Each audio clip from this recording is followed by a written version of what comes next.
सब एक हो जाएं। बहुत बहुत धन्यवाद। ये तस्वीर 30 सितंबर की है। अंबाला की रैली में मंच पर शैलजा कुमारी और भूपेंद्र हुड्डा एक साथ मौजूद थे। राहुल गांधी ने दोनों का हाथ मिलाने की कोशिश की। राहुल के दबाव में हाथ तो मिला, लेकिन दिल नहीं मिल सके।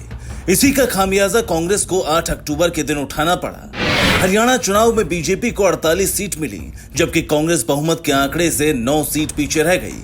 कांग्रेस को कुल 37 सीट मिली। वैसे तो हरियाणा में कांग्रेस का मीटर बढ़ा है, लेकिन इसे कांग्रेस की सबसे बड़ी हार माना जा रहा है, क्योंकि इन चुनावों में किसान से लेकर युवाओं तक हर फैक्टर बीजेपी के खिलाफ काम कर रहा था, लेकिन फिर भी कांग्रेस की हार हुई।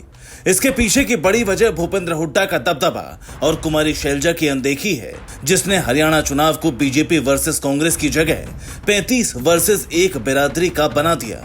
शैलजा और हुड्डा की तनातनी की वजह से विधानसभा चुनाव में जाट दलित इकट्ठे नहीं हो पाए। शैलजा की नाराजगी को बीजेपी भुनाने में कामयाब रही। दलितों की भावनाएं जाट सीएम को लेकर आहत हुई।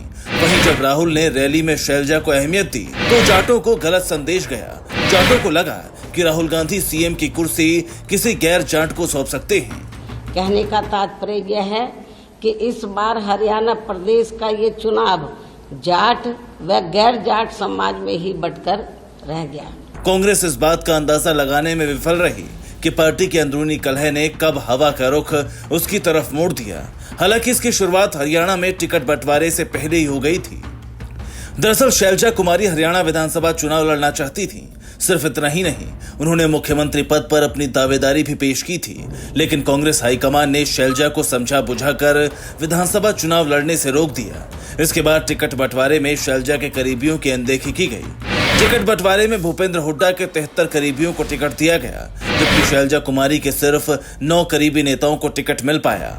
यहीं से भूपेंद्र हुड्डा और शैलजा कुमारी के बीच तकरार खुलकर सामने आ गई, जो कांग्रेस प्रत्याशी जस्सी पेटवाड़ा के नामांकन के बाद बेहद ज्यादा बढ़ गई।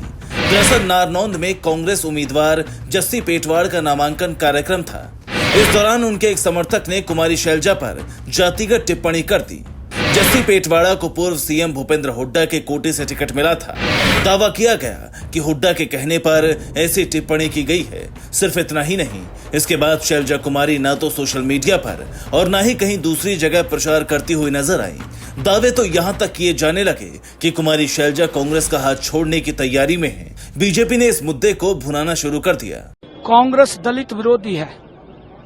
कांग्रेस दलितों का सम्मान नहीं करती। कोई भी अगर नेता, दलित नेता अगर कांग्रेस में ऊपर उठना चाहे तो कांग्रेस उसको कुचल देती है। कितना अपमान किया है। कुमारी शैलजा छोटी नेता नहीं है, वो कांग्रेस की बहुत बड़ी नेता है, दलितों की नेता है।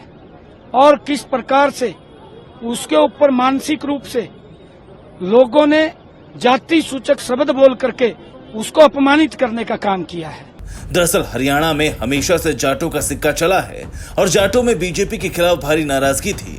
कांग्रेस ये नहीं चाहती थी कि जाट वोट बैंक में सेंध लगे, इसीलिए वो हुड्डा को किसी कीमत पर नाराज नहीं करना चाहती थी और पार्टी में लगातार शैलजा की अनदेखी होती रही। बाद में कांग्रेस ने शैलजा को मनाने की कोशिश की तो जाट भी कांग्रेस के खिलाफ हो गए, जिससे कांग्रेस की सोशल इंजीनियरिंग वोटिंग से पहले फेल हो गई।